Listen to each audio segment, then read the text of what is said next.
This post got me 400 followers on Bluesky in 4 days. I know part of this was because I surfed a good wave and got good advantage of it, but just assuming it was entirely luck just limits your view a lot. I'm an artist, but I'm going to share tips that can be applied to any niche you decide to follow there. So with Brazil leaving Twitter, a lot of people have been finding it empty lately. At the beginning of September 2024, more than 2.6 million people joined the platform and more than 85% are Brazilians. Like I said, never underestimate the capacity of Brazilians in engaging with a post. Yes, I may have lost all my free K followers on Twitter, but I'm really excited to see how this is going to turn out. Bluesky has AI filters, is open source, and moderation heavy. If some handsome billionaire decides to buy it and put it down like we already saw happen, because of the open network, you can easily take your followers with you. It looks very promising. So, people have been complaining that it doesn't take video uploads or have a trending topics category, but it's going to be there soon in the next grand update. Even though Bluesky is very similar to Twitter, they do have very fundamental differences. The one I like the most is the custom feeds. It's like the Twitter list, but more elaborate and less of an abandoned feature like it used to be on Twitter. The first thing you want to do is add feeds and get used to how people are posting. You can add feeds to your timeline according to your interest and see only the things you want to see. With that being said, hashtags come more like keywords and metadata to your post, so Bluesky can tell what your post is about. So in this case, contrary to Twitter, more general hashtags like hashtag art or hashtag anime art work pretty well. But again, it's just like I mentioned in my Twitter video, don't overload your posts with hashtags or people will probably stop engaging with them. Okay, so my goal is to get my 3,000 followers back on Bluesky as soon as possible, so please follow me on Bluesky if you like my art. Now, there's a fun feature in Bluesky that doesn't exist on Twitter. If you put some hashtags in your profile, people can look up the posts you have made that have these hashtags. This makes it easy to separate different posts you have made in the past and encourages people to have accounts in more than one niche. Don't be deceived though, because I tried looking up in the search bar to see if I could find people from this hashtag and they don't show up. So these hashtags don't make you searchable. They're only an easier way for people to browse for your posts. When you're posting, you want to use the alt text. I know this is a feature that didn't used to exist on Twitter, but alt text is a keyword-rich text you attach to your images to be able to tell what an image is about, like I did here. See that all my images say alt in the corner?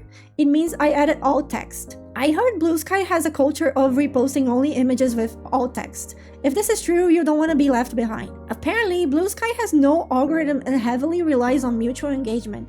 If you follow and comment on someone else's post, your post will be shown to them. The more people share your work, more reach you get. You can share lists of users that post about the same theme and people can follow them all at the same time if you want. Bluesky gives you the chance to either use it raw like any other social media or install extensions for it like Tokimeki that changes the layout a little bit and gives you some extra features like bookmarking your posts and saving them as drafts to post later. As for the optimal time to post, I'm gonna leave in the screen right now what is the time that I'm posting in that's working and convert it to your time zone so you can use it as well. So let's analyze the post that did well. Brazilians got out of Twitter and then they brought Brazilian Miku to Bluesky, and the hashtags there are just copied and pasted them from a post from the same theme that was already doing very well. So I guess this can work because it can put you in the same feed as the post that was doing well and you can kind of reach a good amount of people from that. As you can see, I did add alt text with a keyword-rich description, just like I said in my Twitter video. This was a post for Twitter, so no wonder that it would do well on a social media that was created by the same creator as Twitter. So 8:9 ratio, just like I mentioned in my other video about Twitter. You want to watch it? Just promise to be back. Anyway, white background, very simple drawing, took me just a few hours. It really upsets me, but however, these scroll-based social media, just like Twitter and Bluesky, they don't reward a lot of effort. The least amount of time you can put into a piece, the more you are going to get from it in return, you know. I think what made this post blow up actually was the hot dog. Yeah. Alright, so if you're not Brazilian, you're not gonna get it. I specifically wrote down Brazilian hot dog because I knew Brazilian hot dogs are very controversial. They vary from region to region. Some of them have mashed potatoes, some of them have corn, and I knew there would be people in the comments saying, you forgot to put mashed potatoes or put corn and whatever, and people would start fighting or whatever. I wanted to see that fire. And well, that's exactly what happened. A lot of people started commenting on that. You have to learn how to trigger an emotional response in people in order to get this type of results, just like this post that went viral on Twitter some time ago. The first time I saw this post, I almost fell for the rage bait.